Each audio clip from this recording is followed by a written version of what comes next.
నాటుకోడి లేకుండా సంక్రాంతి ఎప్పుడైనా కంప్లీట్ అవుతుందా?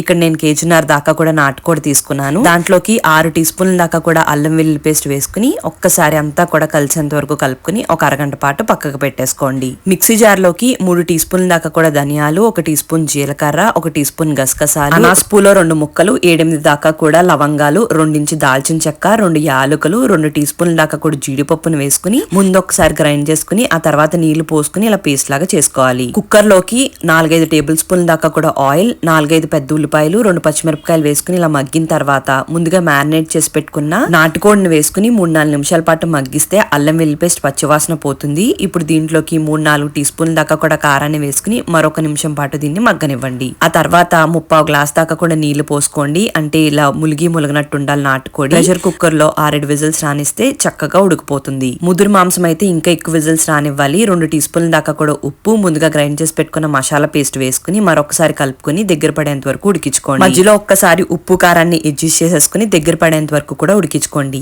ఈ విధంగా కన్సిస్టెన్సీ ఉంటే సరిపోతుంది. స్టవ్ కట్టేసినా కూడా ఒక 5 నిమిషాలకి దగ్గర పడిపోతుంది. మరి నచ్చితే లైక్ అండ్ ఫాలో చేయడం మర్చిపోకండి.